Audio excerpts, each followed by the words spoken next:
Plateau de Talents d'Afrique, toujours en compagnie de Mansour Loum, Aurélien Tchedjou, mais aussi Nabil Jelit, François Niangué et Leroy Kabea. Et pour nous accompagner tout au long de cette deuxième partie de Talents d'Afrique, nous avons le plaisir d'accueillir l'un des cadres des Léopards de la République démocratique du Congo. Mesdames et messieurs, veuillez accueillir Théo Bambanda.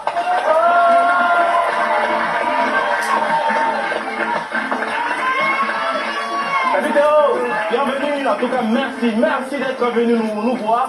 J'aimerais un tout de suite qu'on encore parle de votre situation en club. Vous êtes arrivé à Paris dimanche en provenance de Russie où le championnat n'est pas encore terminé. En tout cas, il reste un match, mais vous n'êtes pas blessé, vous n'avez pas de problème particulier, vous avez été libéré. Pourquoi? Qu'est-ce qui se passe avec le Spartak Moscou? Il se passe des choses qui se passent dans le football. Ils ont décidé de me libérer une semaine en avance, donc j'avais quelques démarches à faire pour mon visa pour les États-Unis, donc ils ont eu la sympathie de me laisser partir. Vous êtes en fin de contrat, c'est terminé l'aventure au Spartak? Oui, c'est terminé. Si on regarde ton parcours en Russie, il est clairement positif. On va voir ensemble les chiffres. Un passage vraiment positif en Russie, 35 matchs, 8 buts lors de la première saison, et c'est presque pareil lors de la saison suivante, après à un match près, 2 très belles saisons, et puis la troisième a été un peu plus compliquée. Qu'est-ce qui s'est passé pour que vous ne puissiez pas enchaîner de la même façon lors de la troisième saison? L'année passée, le Spartak m'avait signifié que je pouvais quitter dans ma dernière année de contrat. Malheureusement, je me suis blessé en sélection en stage à Orléans. Et donc j'ai été blessé pendant 3 mois et j'ai pas pu partir, et quand je suis revenu ils ont décidé de ne plus me faire jouer, donc j'ai accepté et j'ai attendu que ça se termine. Racontez-nous justement ces 2 premières années, ces 2 belles années, ça s'est bien passé, vous avez pris du plaisir? Oui, la Russie c'est quelque chose de très particulier, mais voilà, j'ai eu la chance de jouer au Spartak qui est un grand club, donc je les remercie, comme j'ai dit, pour tout ce qu'ils ont fait, et on passe à la suite. Belle prise de balle là sur le... Merci. Ça claque. Hein. Ouais, il y a du pied gauche. Hein. Justement, David, vous avez une interrogation. Ouais, Théo, salut, heureux de te rencontrer. Déjà, je voulais savoir, juste après la qualification avec les Léopards, on a vu qu'il y avait plusieurs de tes compatriotes et coéquipiers qui, eux, avaient été sanctionnés après une arrivée tardive. Comment ça s'est passé pour toi avec les dirigeants du Spartak? Ils m'ont sanctionné, ils m'ont donné une très très grosse amende. Aïe. Et j'ai plus été appelé dans la sélection. Tu n'as plus été appelé avec l'équipe A.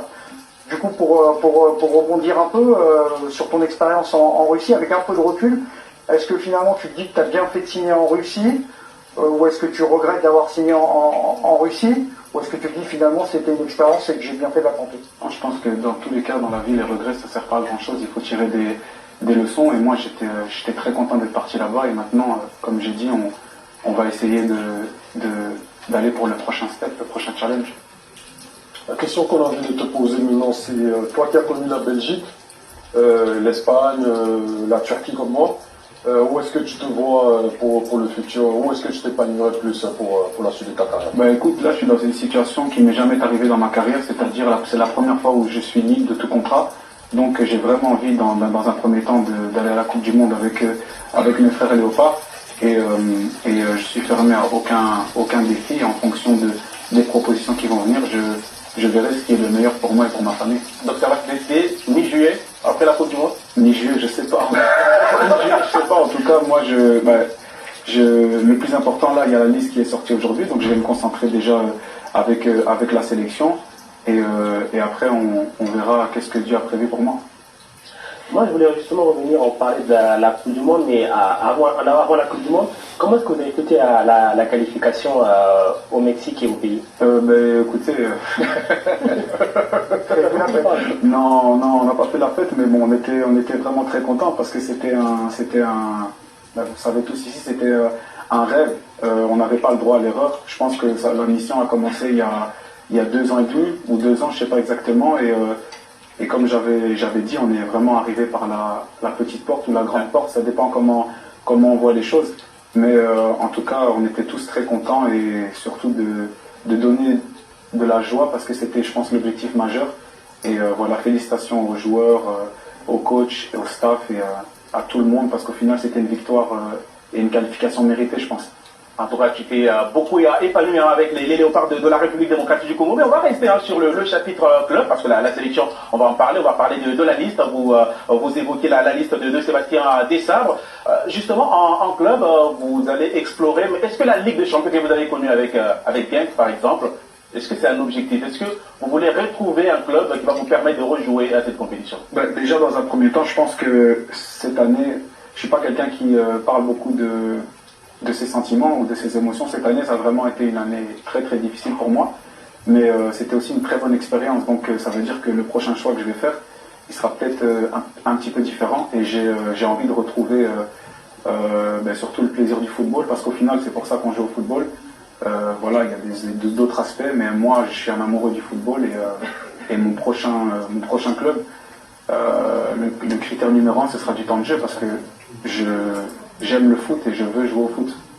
Pourquoi tu dis c'était je cache mes sentiments? Qu'est-ce qui a été dur pour toi? Ça a été très compliqué parce que la Russie, t'es pas en Europe. Moi, j'étais là-bas tout seul pendant un an.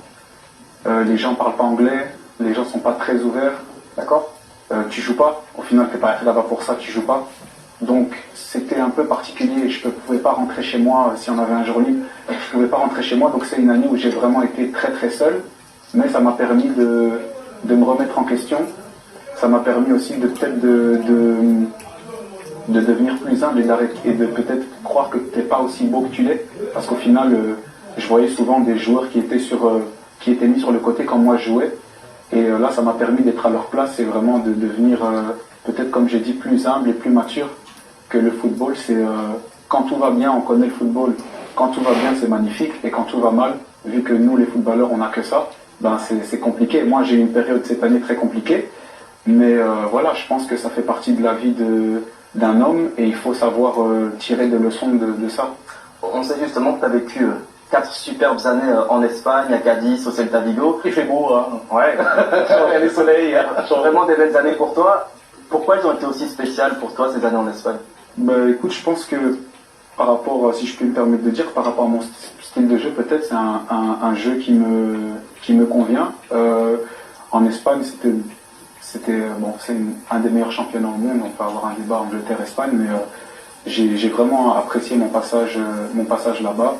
Et voilà, j'essaye de faire avec toute humilité ma petite carrière et m'en sortir du mieux que je peux. Parlons maintenant de vous avec la sélection, hein, parce que Mansour a déjà commencé à évoquer un peu, il est sénégalais. Hein, okay. En tout cas, place tout d'abord à la liste des 26 sélectionnés communiquée ce lundi après-midi par Sébastien Desabre. Il y est? Ouais, il y est. Bon, on commence avec les gardiens et les défenseurs. Et bien là, il n'y a pas de surprise. Hein. Évidemment, on a Fayoulou, Mpassi, Polo qui sont là. Et puis chez les défenseurs, on a notamment Wan-Bissaka qui va vivre sa deuxième grande compétition avec le Congo après la CAN, Kayembe, Masuaku. Le buteur des barrages, et bien là, Toine Zébé, ou encore le capitaine Chancel Bemba fera aussi partie de la fête aux États-Unis. Quasiment aucune surprise. Hein. Non, pas de surprise, parce que tous les attendus sont là. Oui, là c'est une Coupe du Monde, il a déjà son groupe Sébastien Desabre depuis un moment, ceux qui ont fait les barrages, la CAN et tout qui s'ensuit. Il y en a peut-être qui vont chipoter sur un ou deux noms, mais connaissant le coach que c'est la liste qui se dessine. Peut-être Kakota, c'est une belle surprise. Il va apporter peut-être un petit peu de créativité en plus, comme Théo, justement, ce sera un petit peu le pendant, mais sinon, c'est du classique. C'est vrai que Kakuta a été choisi, c'est peut-être l'une des petites surprises, on va en parler. C'est clairement là, on a envie de mettre le spotlight, on commence d'abord avec les milieux de terrain quand même, parce que, bon, il n'y a pas de surprise, mais regardez les noms qui s'affichent, Noah Sadiki, Mukao, Motusami, Piquel ou encore Edo Kayembe, puis en attaque, donc Théo est bien là, entouré de Wissa, Elia, Bakambu ou encore Maïlé, mais évidemment le nom qui retient notre attention, parce que c'est un peu une surprise quand même, c'est quand même Gaël Kakuta qui arrive son mondial aux États-Unis. Ce n'était pas une évidence, hein, Gaël Kakuta, Prince, dans cette liste, mais il semble avoir marqué des points, notamment quand il a été appelé à la dernière Coupe d'Afrique des Nations. Oui, tout à fait, et puis on parle quand même d'un joueur d'expérience, hein. On parle d'un joueur qui a prouvé sur la Ligue 1, qui a joué en Angleterre quand il était plus jeune. C'est un joueur qui est décisif, qui est important, donc ok, il est là, et tant mieux pour lui, mais c'est quand même un atout pour la RDC. Et on voit aussi effectivement cette relation technique que vous avez avec Kakuta et ces combinaisons lors de ce troisième match de la Coupe d'Afrique des Nations face au Botswana. Nabil, quel est votre regard sur cette liste? Est-ce qu'une façon aussi de récompenser ceux qui ont toujours été là et qui se sont battus pour ramener la RDC à la Coupe du Monde? Exactement. Ce qu'il faut faire, c'est surtout garder cet esprit, cette cohésion de groupe. Et moi, je trouve que c'est bien qu'il n'y ait pas de surprise, parce qu'il y en a qui sont tapés pour le pays, qui ont voyagé, qui ont fait des matchs incroyables, qui sont partis au Mexique et qui soient là, c'est super. Moi, je suis heureux de voir Kakuta, Bakambu, des joueurs que je suis depuis très longtemps, les voir pouvoir jouer une Coupe du Monde avec leur pays. Mais il y a aussi une génération émergente, avec notamment des terrains comme Mulco, qu'on voit, des nouvelles têtes. Donc je trouve que cette équipe de RDC, ce groupe de RDC, il est rationnel et j'espère qu'ils feront une bonne Coupe du Monde. Je vous souhaite une belle Coupe du Monde. Merci. Théo, est-ce qu'à un moment donné, vous avez un peu douté, voilà, à cause de votre temps de jeu, de ne pas vous retrouver dans cette liste? Franchement, pour être très honnête, même pas. Parce que je connais la relation que j'ai avec Sébastien, elle est particulière. Je sais qu'il me fait confiance et j'essaye aussi de lui rendre sur le terrain. Donc, je le remercie de continuer à me faire confiance. Et Théo, j'avais une question. Du coup, sélectionné, t'as pas de temps de jeu en club. Qu'est-ce que tu as mis en place pour pouvoir garder le rythme? Ben écoute, nous les footballeurs, on n'a pas le choix. Quand on joue pas, il faut toujours travailler. Donc j'avais mon programme d'alimentation, mon programme en salle, mon programme en plus à l'extérieur, parce qu'il faut toujours faire plus. À la CAN, j'avais pas énormément de temps de jeu, mais Dieu merci, j'arrivais quand même à me débrouiller. Donc avec l'expérience et l'âge, aujourd'hui, tu commences à connaître ton corps, tu commences à connaître ce que tu as besoin et ce que tu n'as pas besoin. Donc les 6 derniers mois, pour moi, ça a vraiment été préparer la Coupe du Monde. Donc quand tu dis ton programme à l'extérieur, c'est préparateur physique, Préparateur physique en plus, bien manger, bien dormir. Parce qu'au final, c'est la meilleure compétition du monde. Donc il faut essayer, malgré toi, d'arriver dans les meilleures conditions possibles.